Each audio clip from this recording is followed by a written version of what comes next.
Episodio 6. La rebelión contra el arte. Cuando el progreso dejó de inspirar esperanza. Durante los primeros años del siglo XX, Europa vivía uno de los momentos de mayor optimismo de su historia. La electricidad iluminaba las ciudades, el automóvil comenzaba a transformar la movilidad. El avión demostraba que el ser humano podía conquistar los cielos y la industria producía bienes a una velocidad nunca antes vista. La ciencia parecía tener respuesta para casi cualquier problema, y muchos pensadores estaban convencidos de que la humanidad avanzaba de manera inevitable hacia un futuro lleno de prosperidad.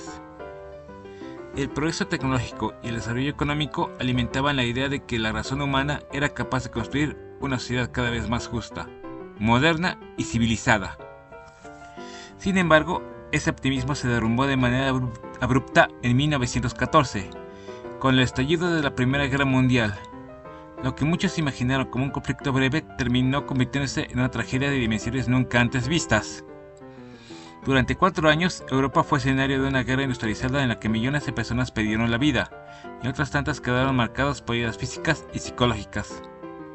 Las mismas máquinas que simbolizaban el progreso fueron utilizadas para fabricar armas de destrucción masiva, bombardear ciudades y destruir poblaciones enteras. Aquello obligó a artistas y pensadores, escritores e intelectuales a replantearse una pregunta profundamente incómoda. ¿Cómo era posible que una civilización que presumía ser la más avanzada del mundo hubiera provocado semejante desastre? La guerra que cambió para siempre al arte. La Primera Guerra Mundial comenzó oficialmente en julio de 1914, tras el asesinato del archiduque Francisco Fernando de Austria en Sarajevo. Sin embargo, aquel atentado fue únicamente el detonante de un conflicto que llevaba años gestándose. Las principales potencias europeas mantenían una intensa competencia por el control de colonias, recursos naturales y territorios estratégicos. Al mismo tiempo, el nacionalismo y la carrera armamentista habían incrementado las tensiones políticas hasta hacer prácticamente inevitable el enfrentamiento. A diferencia de las guerras del siglo XIX, este conflicto estuvo marcado por el uso masivo de la tecnología. Las trincheras se extendían durante cientos de kilómetros mientras las ametralladoras, la artillería pesada, los tanques y los gases tóxicos convertían el campo de batalla en un escenario de destrucción permanente.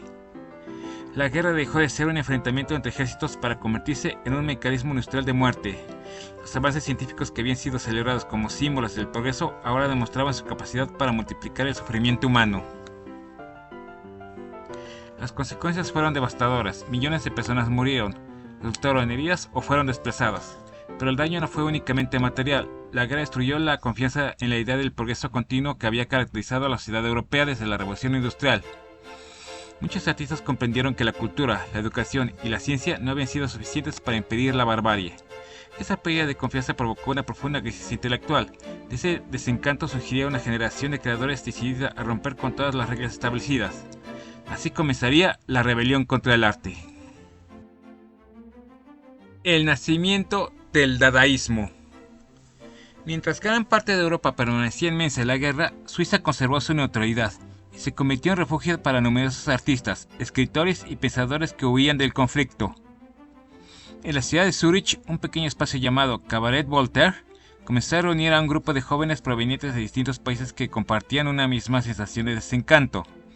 Entre ellos se encontraban Hugo Ball, Emmy Hennings, Tristan Tzara, Hans Arp, Marcel Janco y Richard Höllenbeck, quienes estaban convencidos de que la cultura europea había fracasado porque había permitido el surgimiento de una guerra tan destructiva.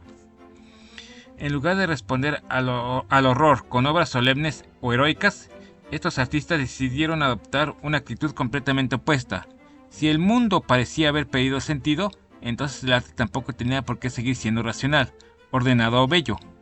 Rechazaron las normas académicas, cuestionaron las instituciones culturales y comenzaron a producir obras deliberadamente absurdas, caóticas e incluso provocadoras. Su objetivo no era ofrecer respuestas, sino evidenciar el fracaso de una sociedad que había utilizado el conocimiento y la tecnología para destruirse a sí misma. La crítica a la razón. La Primera Guerra Mundial llevó a muchos artistas e intelectuales a cuestionar la confianza que la sociedad occidental había depositado en la razón, la ciencia y el progreso. Si esos ideales habían conducido a una guerra caracterizada por la destrucción masiva y el sufrimiento humano, entonces era necesario replantear los valores sobre los que se sustentaba la cultura europea. En este contexto surgió el dadaísmo en 1916.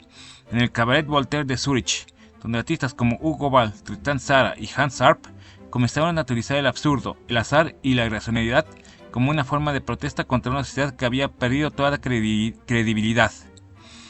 Para ello, el arte ya no debía ofrecer respuestas racionales, sino evidenciar el sinsentido del mundo moderno. El antiarte. Como consecuencia de esa crítica, los dadaístas rechazaron las normas tradicionales del arte y desarrollaron el concepto de antiarte, una propuesta que cuestionaba la idea de que una obra debía ser bella, técnica o representar temas elevados. Utilizaron objetos cotidianos, recortes, fotografías y materiales encontrados para crear collage, fotomontajes y ensamblajes que rompían con las convenciones académicas. El ejemplo más representativo fue Marcel Duchamp, quien presentó en 1917 su obra Fuente, un urinario convertido en pieza artística, demostrando que el valor del arte podía residir en la idea y no únicamente en la habilidad técnica. Con ello, el dadaísmo transformó para siempre la manera de entender la creación artística y abrió el camino hacia un arte conceptual en muchas de las vanguardias posteriores.